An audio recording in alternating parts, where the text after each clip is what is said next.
On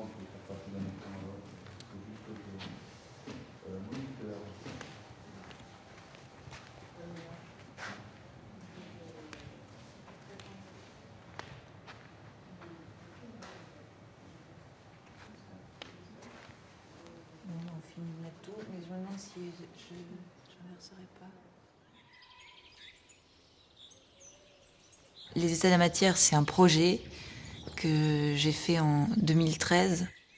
J'ai acheté une maison à vendre, à déplacer.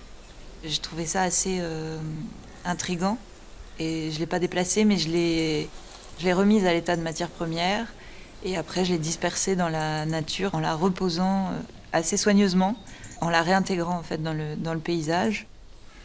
Et j'ai conservé de ça des vidéos, donc où on voit aussi mon équipe en train de disperser la maison.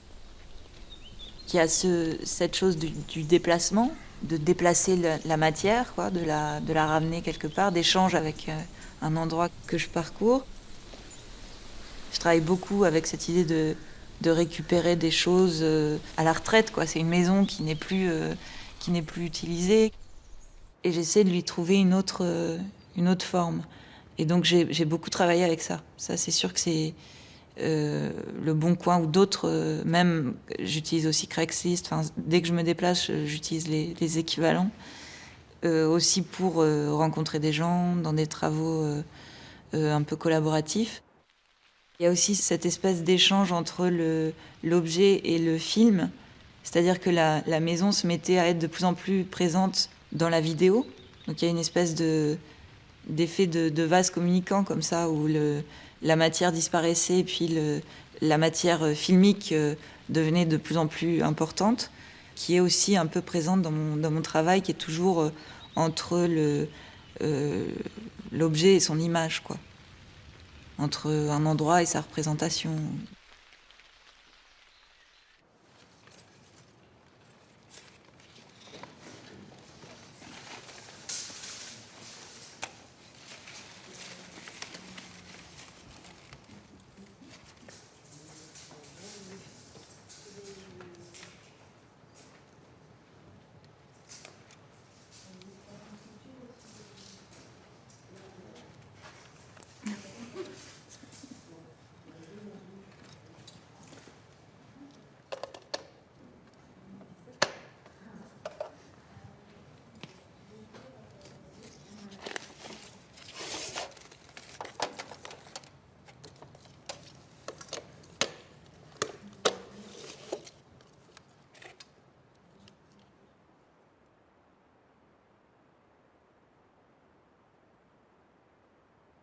Comme j'ai trouvé la maison sur Internet, je fonctionne aussi comme ça pour rencontrer des gens que j'attrape un peu dans mes projets.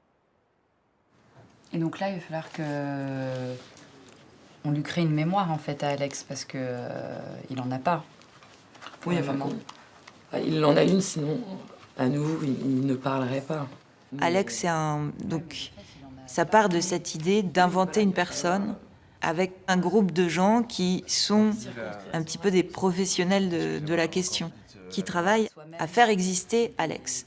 Donc il y a une psychanalyste, une anthropologue, donc tous ces gens rencontrés par Craigslist, un avocat, une costumière ensemblière, une scénariste aussi.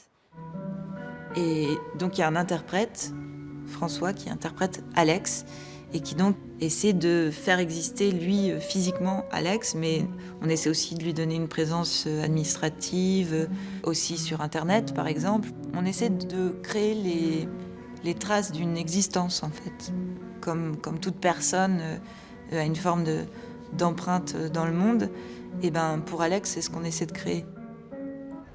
Mais il vit vraiment les expériences, c'est-à-dire que on crée les conditions pour qu'il rencontre des gens, pour qu'il ait une sorte de regard sur la société, justement. Il essaie de s'incruster un peu, en quelque sorte. Pour moi, c'est une sorte de prisme de cette question de comment on devient, qui on est, ou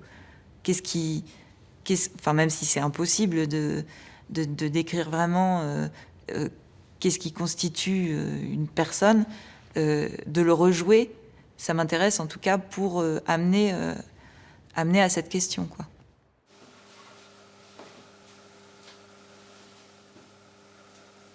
La vidéo m'a servi un petit peu à déconstruire l'image. Il y a un rapport au film aussi, peut-être, à des trucages très simples qui se dénoncent eux-mêmes dès qu'ils sont montrés, quoi. Et donc, ça parle d'une forme d'illusion un petit peu qui réside dans l'image qu'on accepte la plupart du temps. Cette installation qui s'appelle Sunset, dans laquelle il y a un projecteur accroché à une caméra avec entre deux un petit sac plastique qui est un petit peu agité par un ventilateur, et donc on a l'impression comme ça que dans un circuit fermé, il se crée une sorte d'image d'un coucher de soleil un petit peu romantique. Le spectateur, j'aimais bien l'idée qu'il se mette à interpréter une pièce, à se demander, ok, ça a fonctionné comme ci, comme ça, et puis peut-être même qu'il se trompe, ou alors qu'il comprenne qu'il y a un truc, mais qu'il accepte et qu'il finisse par le regarder comme ma pièce essayait de se montrer. Il y avait tout un truc comme ça sur la façon de regarder, et puis une forme de choix d'apprécier un truc qui tient à peine, quoi, une espèce de trucage fragile. Et puis j'aime bien l'amener à regarder peut-être le réel différemment, plutôt que de regarder les pièces et de se poser des questions dessus. Les pièces n'ont pas forcément le statut de documentation, mais c'est plutôt une façon de montrer aux gens un regard un petit peu suspicieux sur l'origine de quelque chose de très très simple.